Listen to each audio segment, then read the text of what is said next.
There's a lot of things to talk about in today's video for Luna's Howl, because there's a lot of things it can do. And the goal here is to show you what it can do, how it does it, and if it's something for you, what role is best for you. Because we have a weapon here that has great, safe, solid routes. There's high skill routes and a lot more. It comes back still solar, keeping that precision frame as a 140. And this alone, I feel like it's going to see a lot of play in the Crucible. PvE too with certain perk combinations, because it feels great on controller. On M&K, there's a lot that are liking it. It's highly accurate because of the frame. It takes flinch very well. It's great from the air, easy to track with, and honestly just feels like a dream to use. It's good. And it does have PvE and PvP qualities. The Brave weapons are some of the best one way or another, and Luna's Howl is no different. It's going to get a good review. I have the roles that I want to show. I want to talk about what they're all about. Different ones from Encore Precision Instrument. I have the Storm Kill Clip, Heal Clip Kill Clip, Heal Clip Incandescent, Subsistence Mag Howl, Heal Clip Mag Howl, Slide Kill Clip, and more. And with the undoing of sunsetting, automatically we can pair Not Forgotten to Luna's Howl if you have not forgotten. But something I want you to consider as I walk through all this, as I go through the review, I want you to keep in mind this reality. Luna's Howl has a much higher ceiling than Not Forgotten, but it also has a much lower floor. Because these are the same weapons, but with different barrels and mags, and Luna's now randomly rolled. So if you were to land full bore range masterwork, range in the mag, it matches the range of Not Forgotten, and I believe there are ways for it to be better, but it has to land. Now, range isn't everything, but with 100 range blast furnaces dropping this week,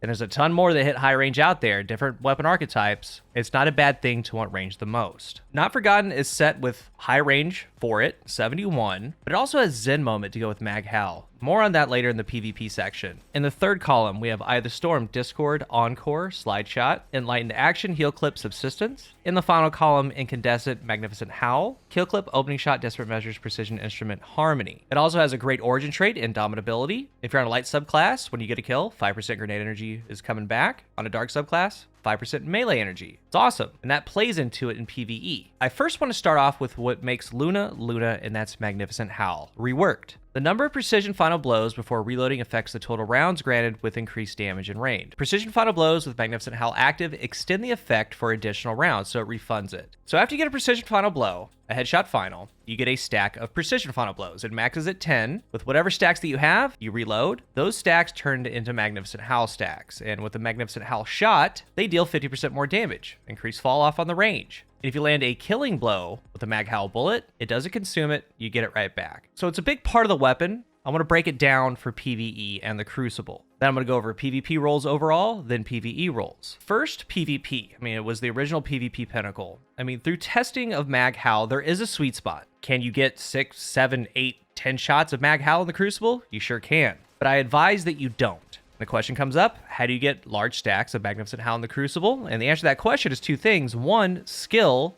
and two, cheese.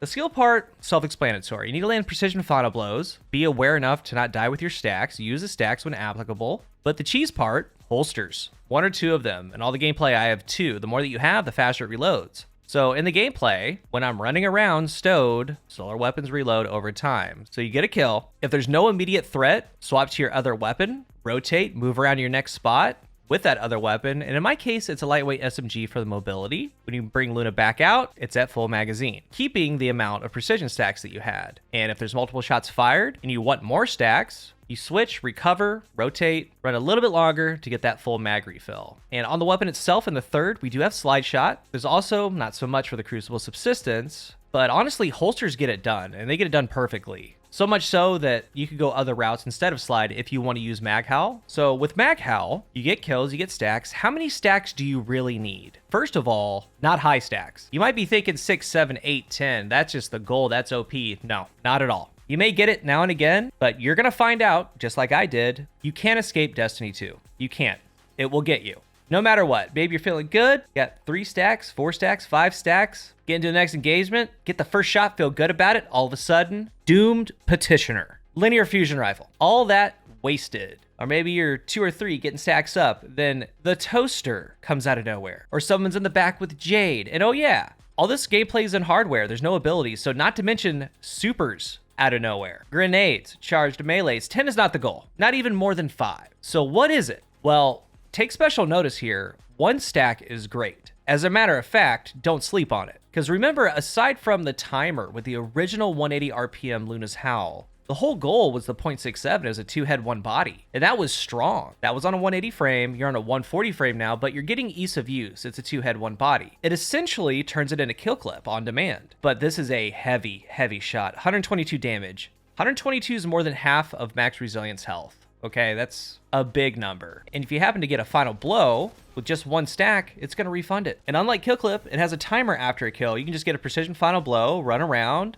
Like, you know what? I want to consume the mag. Get into a duel 2-head, 1-body. So just 1 stack, very good. Don't ever lose sight of that. And beyond 1 stack is where you're getting a little bit greedy and where most people want to go. With 2 stacks, that's going to be the standard. And that's either within the magazine or doing slide to get ammo back, or the holsters, as I talked about. When you reload, having 2 stacks, that means you have the 2-tap. But what's nice about the 2-tap, when you get a precision final blow with Mag Howl, it adds a Mag Howl bullet back. It's refunded. So you're going to get a 2-tap, have 1 left over, so the next target, you can 2-head, 1-body. It's good. 3 stacks is the sweet spot if you're going for 2 taps. Because how that works, you would get a 2-tap. The final result after that 2-tap is you have 2 stacks left. You can then 2-tap again, and then have 1 left over for a 2-head, 1-body. The ideal sweet spot is 3. The max would be 4. That's full greed, because with 4, you get 3 2-taps in a row. Of course, all of those are precision shots. But again, the more that you add on or try to get, there's a chance of losing it in an instant due to Destiny 2. And a lot of it is skill. You do need precision final blows. And if you want to get 3, 4 stacks consistently, you want to run holsters or slide. But overall, Mag Howl is a great perk for the Crucible. From minigame 2-taps, trying to get 3, 4 stacks, to landing just heavy shots. I will say it's more for 6v6. In 3v3, it's still good if you use it as kill clip, beating just 1 stack. Because in a team shot setting, as you've seen in the gameplay, you land a 122 on somebody, instantly delete them, and then have another 122 refunded back. So it could work in 3s, but it would just be used as kill clip. Mag Howl for PvE. Here's the deal. Even though you get that nice 50% more damage, it's a solar primary. And a lot of the time, and a little bit harder content, is taking 2 headshots to down red bars. I mean, in base level activities, like on level, sure, great, go ham.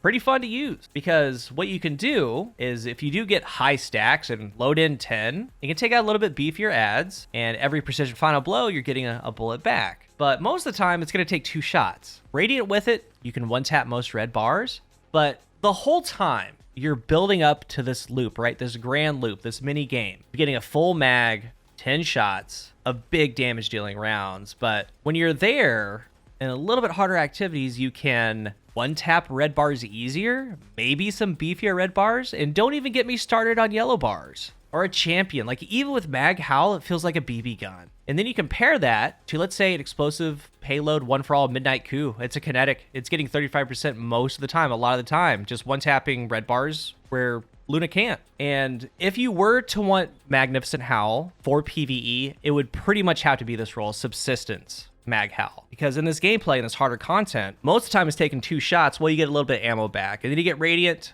and then you're 1-tapping, and then you're getting those back. So it's a lot easier to get stacks up, but then when you consume the stacks, it's very lackluster. Like, sure, you could do slide or enlighten action or heal clip even, but for Mag Howl, keeping that mag alive, it would be Subsistence. And when you do like general play activities, yeah, definitely Subsistence with Mag Howl, because you can just run through the magazine and get 10 and just keep going. But it felt very, very weak using a damage perk on a solar 140 hand cannon. And I'll talk about the PvE section after this, but with Magnificent Howl, great in the Crucible, really meh in PvE. So much that I don't recommend it there. I mean, sure, there's things like Lucky Pants with Magnificent Howl shots. That's cool, but Warden's Law is there. There's Vorpal hand cannons that are there that are kinetic. Even in niche things, I think it's still outdone. So let's get to PvP roles overall. I mean, we have perks here like Kill Clip, and actually that's fine on this thing. And I've never given attention to Kill Clip on a 140 hand cannon ever, but on this frame, it's pretty sweet. This is my Heal Clip, Kill Clip role, and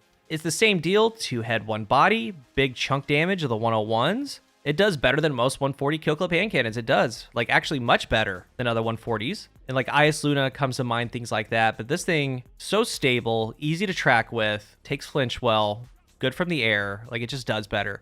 With that said, though, if you're going to do this, I would just go Mag Howl if you're just going to do this. But that's something to think about. And collectively, when you look at them, the PvP perks stick out. Eye of the Storm in the third, Encore, Slide, Enlighten Action a little bit, Heal Clip a little bit in the fourth, Incandescent a little bit, Kill Clip, Opening Shot, Precision Instrument. But this frame, this shooting experience, what I found, it duels extremely well. And it has highs and lows. You can go big damage with Mag Howl or Kill Clip or whatever it is. But at the core, it's a great dueling hand cannon. And earlier I stated that there's just a higher ceiling and a lower floor than Not Forgotten. The lower floor is obvious. I mean, if you get something like 40 range, 50 something, not so much. It's going to get eaten alive by a lot of things. Not just Not Forgotten. But if you land the barrels and masterwork and the mag, like the ceiling is there. Once you get to 71, just like Not Forgotten, I believe the ceiling looks something like this. Encore Precision Instrument. And why this combination? Well, first of all, things like Slide Opening Shot can work, and they can work well. Eye of the Storm Opening Shot, Eye of the Storm Precision Instrument,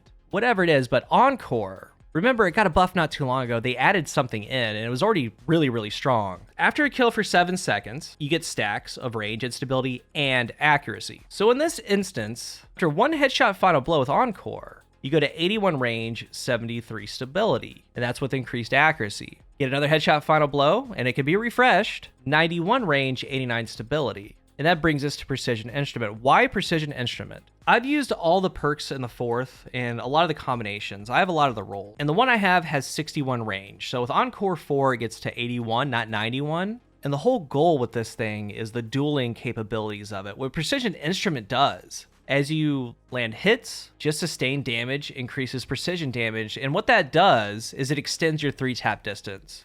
And at a certain point, if you were to get Encore that high with the accuracy, and I look at it like this, even just one stack, say you get a body shot final blow, 76 range, 65 stability. It doesn't have Zen Moment Mag Howl, but what you have here now is more range, more accuracy, and a further 3-tap distance just in general, adding on Precision Instrument. Like, it's a dueling roll. And when you look at some of the best 140s, you know, your Ostringers, we didn't even bring up Kept Confidence. That's a good one. I mean, killing one to Eye of the Storm, it gets to 93 range, 70 stability. This thing's still kind of outranging a lot of those. And it's doing it with this frame. That's what really makes it special. But even not Encore. I mean, say you were to go Eye of the Storm Precision Instrument, like, it's just a different thing than your traditional Not Forgotten Mag Howl, but we're playing with a completely different frame of a 140 with random rolls, so a lot becomes viable. And what you need to do is find some of the perks that you like and find the ones that you don't. And for a lot of you, like Magnificent Howl, you're not going to like it. And my recommendation just for the best version of this weapon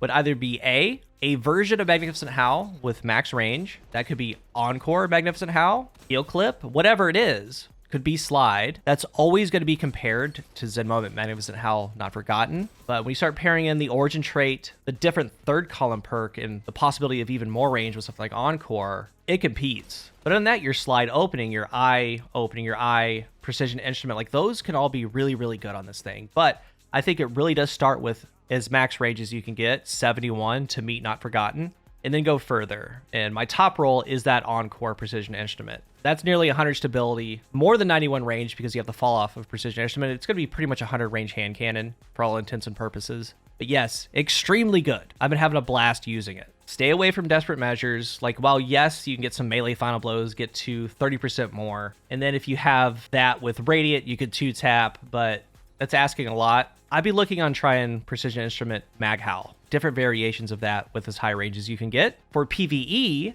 it has one of my favorite perk combinations in the game, and it's going to be enhanced later on. That's Heal Clip Incandescent. And why I love this so much is they buffed Heal Clip to Cure 2, which that's great. I mean, even in things like this, get a little bit low, you have the reload, kind of saves you. If you're on a solar kit, you're proccing Benevolence as well if you're next to teammates, because you're curing them. You're getting a faster cooldown to all your abilities pretty much. It's great. And then Incandescent. So the only other hand cannon in the game with Heal Clip Incandescent is Ignis Hammer, and that's just straight behind Trials of Osiris. This is very obtainable, and not to mention it has Indomitability. So if you were to get a lot of burnouts with Scorch, all of those count as grenade energy. And like for this part right here, I turned off the artifact. This is just Incandescent. It's on the solar kit, causing solar ignitions because more Scorch is being added. I love this combo. Again, my favorite weapon in the game for PvE is this Abyss Defiant. I've talked about it before. Heal Clip, Incandescent, but it has Curse Thrall. Curse Thrall, Incandescent with Solar Ignitions, pretty sweet. A lot are wondering and talking about the Bane versus this. And the main thing is Explosive Payload Incandescent, right? Explosive Payloads give that extra 15%.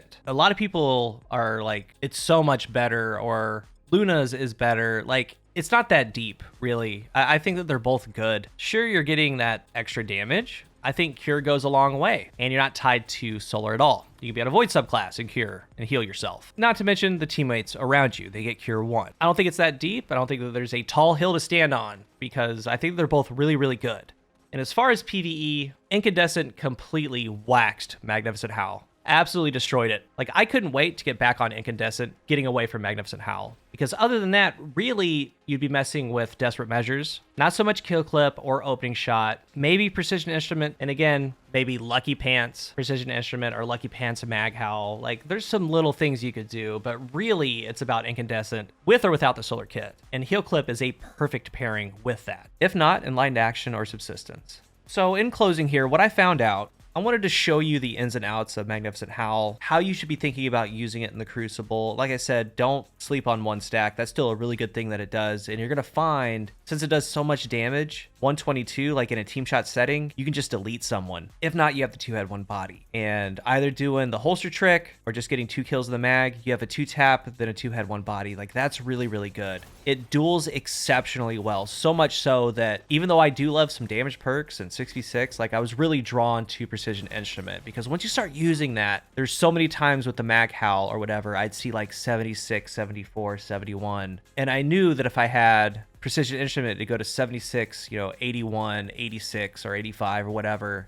it would complete the 3-tap. And that happened a ton. The goal for you, though, is to find what you like, what you don't like, what you're capable of doing, not so much. And also, reminder, if you've never been a hand cannon fan, this is a completely different thing. Doesn't really feel like a hand cannon. It feels like a sidearm almost. Because we don't know what's coming in the future, I can all but guarantee this one will stay, just because of that frame and its lethality and what it can do. If you're new here, remember to hit the subscribe button. And if you are subscribed, thank you so much for your support. I knew this was going to be a long one, but I really wanted to go through Magnificent Howl, the ins and outs of it, what you should be doing with it, where its application is, because that's a big part of the weapon. So hopefully all the information helped one way or another. Let's talk about it down below. Thank you so much for watching, and until the next one, I am CoolGuy.